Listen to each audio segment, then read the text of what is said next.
Pati komente, pati debate të shumta për vizitën që Rama bëri në Itali, a patëm përfitime, as patëm përfitime, a patëm përfitime më shumë ne, apo pati përfitime më shumë Italia, kjo mbetet për të diskutuar në ditët që vinë. Unë do them opinionin tim, tashti po filloj nga fundi, a pati përfitime Italia. Italia pati përfitime, po mund bënda edhe pa përfitime tona. Shpesh herë neve I shikojmë me atë syrin në mbleftësus, nevuem nga grandomania si shqiptar, pepinot, breskatxhint, frikacak. Ndërkohë që Italia është një ndër fuqitë e mëdha ekonomike, është një ndër 7 vendet më të industrializuara, është një vend I cili I ka dhënë kulturës botërore dhe dua të them që qytetërimi perëndimor është I ndërtuar mbi kulturën romake, e cila është një kulturë paraardhëse e Italisë. Le t'i lëm Helenët, më the të thash, Helenët po patën disa momente shkëlqimi, disa filozofë, por ata që plazmuan botën se si do t'ishte, ishin romakët që filluan që me e drejta romake, e cila paka shumë vazhdon, është edhe sot, imagjinoni çfarë gjenish 2000 vjet përpara. Është mënyra se si ndërtojmë qytetet në kuadrate, ose me qendër dhe rrezet që përhapen, prapë çfarë gjenish. Janë ata që I kanë bërë dhe nuk është bërë ndonjë revolucion tjetër deri më sot. Janë ata që kanë bërë ujësjellsit, që kanë bërë rrjetin rrugor. Në mos gaboj, Roma ka pasur 400.000 kilometra rrjet rrugor, të cilat I përdorte për tregti dhe zhvendosjen e legioneve romake. Pra, është ky komb I madh ku edhe sot e kësaj dite ka fjalën në shkencë, në art, në gastronomi, në çdo fushë. Janë ekselencat shpesh herë që dalin nga Italia dhe përcaktojnë modën edhe trendin në botë. Madje edhe në shkencë, edhe në industri, pavarësisht nuk është më ajo industria bërtitse dikush me Fiati sot është një bidon, por është në kamione, në industrinë aerospaciale, në shumë fusha. Pra, Italia mund të bëj pa neve, bën fare mirë pa neve. Ka bërë 50 vjet kohën e komunizmit, nuk e din ta ekzistonim as ekzistonim. Ishim një vrim e zezë në hartën e tyre. E thash, ishin edhe grekët, ka qenë fati jon I madh që jemi midis 2 qytetërime të mëdha. Grekët ju kanë mbaruar Kandili, sot janë një le themi karroja e fundit e trenit e Europës, por gjithsesi ka një trashëgimi e cila është baza ndër bazat e filozofisë të qytetërimit të tashëm perëndimor. A ishte me leverdi për neve? Unë mendoj që leverdia kryesore e saj qëndron në ringjalljen e këtyre marrëdhënieve.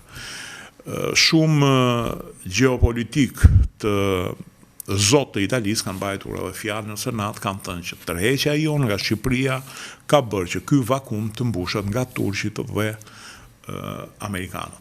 E vetmja mënyrë që neve të projektohemi rishta si një fuqi mesatare është të hedhim syt nga Ballkani dhe te porta e hyrëse e tij që është Shqipëria. Kjo natyrisht që e ka bërë Melonin dhe Salvinin, të cilët janë 2 njerëz që mendojnë të bëjnë një rikthim të Italisë, të paktën si fuqi mesatare, të shikojnë edhe një herë Shqipërinë. Çfarë bën me këtë? Lidhën marrëveshje, pra e thash, kryesorja është që u takuam, që rizbuluam edhe një herë një tona, që kemi bashkëpunuar, kemi luftuar, por më shumë kemi bashkëpunuar, dhe tashti duhet I ringjallim. Po flitet shumë për Gjadrin dhe 2 anijet që na dhuruan. Në fakt, to 2 anijet do jenë në patrullim, do jenë për të kapur refugjatët dhe që të tejkalohet çështja e territorit, do kapen nga anijet shqiptare dhe do bien në Gjadër. Por ndërkohë çfarë do bëjë Italia? Mendoj që kontributi kryesor I Italisë do jetë si sponsori jon për të futur në Bashkimin Evropian. Italia nuk ka sponsorizuar në një vend. Duhet përmend këtu që Gjermania ka qenë sponsori kryesor për futjen e vendeve balltike në Bashkimin Evropian. Ka qenë Greqia sponsoria kryesore për futjen e Kiprit në Bashkimin Evropian. Italia nuk ka pasur. Mund ta bënte për ne, po, mund ta bënte. Se ka bërë se nuk kemi qenë në optikën e saj. Për fat jemi rikthyer. për shkak sepse Meloni e ka një bast personal çështjen e Gjadrit dhe neve po e ndihmojmë në këtë pikë. Jemi të sigurt që nuk do na ndryshojë as raporti popullsisë dhe as ngjyra e popullsisë. Ndërkohë, do jetë sponsori kryesori joni për NBE, duke u deklaruar qartë dhe ka një pikë tjetër që është shumë e rëndësishme. Italia e Melonit nuk është Italia atyre që ishin përpara Melonit. Duke pasur parasysh se Trumpi ka një afërsi shumë të madhe me Melonin, duke pasur parasysh që pa ndikimin amerikan, Shqipëria e ka të pamundur të eci përpara, qoftë edhe hyrja jonë në NATO, kanë qenë kundra që të gjitha donin amerikanë dhe e bën. Dhe në këtë rast është Meloni kaporioni i Trumpit në Europë. Dhe besoj që fjala e saj do ketë rëndësi. Pastaj të tjerat janë çështje teknike. Do ndihmoj në fuqizimin e mbrojtjes civile. Shqyqur, se s'kemi as qenë që të gjejnë të varrosurit në Gërmava. Dhe kjo është një pikë shumë e rëndësishme, do na japin know-how, do na japin pajisje, do na japin teknik, do na japin ndoshta qenë. Isha të hapim në shkollën e qenëve, edhe shkollën e qenëve vajtëm me mbyllëm, se s'kishim me atë, ndërkohë që mund të shisnim qenë, të nxirrim dhe një lek duke shitur qenë, të pak, se është kthyer në industri më vetë edhe kjo. Më e rëndësishmja është krijimi i pikës në Pashaliman për prodhimin e anijeve. Dua të kujtoj këtu, duke lidhur edhe me atë që thash, që Italia është një fuqi e madhe industriale, që është një vend i cili momentalisht është duke prodhuar aeroplan mbajtësen e tretë. Të parën e ka çuar për demontim Kavuri, në mos gaboj, ka një aeroplan mbajtëse e gjysmë, tjetrën e ka në proces. Është një vend i cili prodhon anije të klasës së mesme për Shtetet e Bashkuara të Amerikës. Amerikanët i porosisin në Itali luftanijet.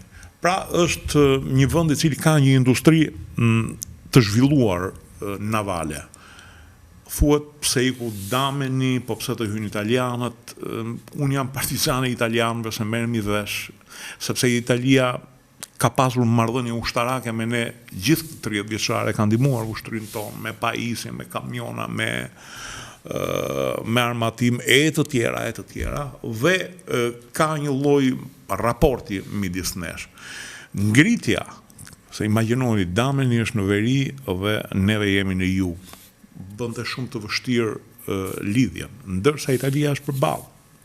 Vetëm 70 milje në krahun tjetër është vendi i cili ka industrinë që do na ndihmojë edhe neve. Do prodhohen 7 anije, ky është besoj një projekt pilot. Pas kësaj me shumë probabilitet do prodhohen edhe të tjera.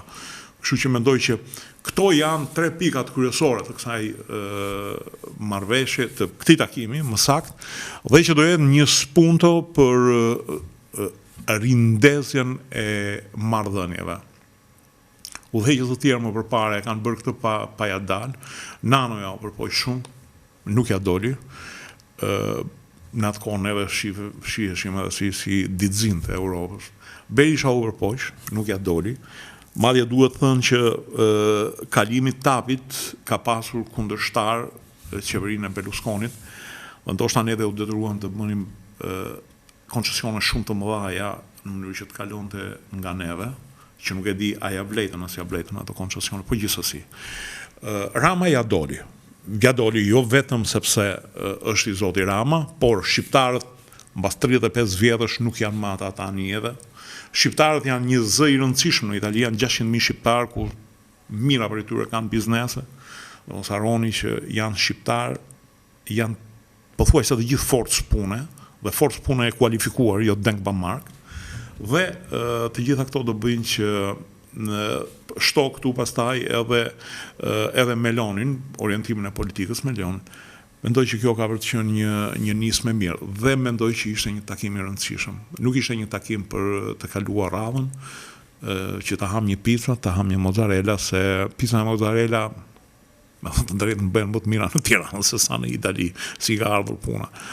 Një picier shqiptar është ku me i zoti se një picier afrikan ose libanez ose palestinez, si që ka tashmë shumicën e tyre Italia. Si gjithmonë, në fund, ju rikujtoj të bëheni pjesë e kanaleve tona në YouTube, Dritare TV dhe të kanalit Rutina Xhunga. Faleminderit.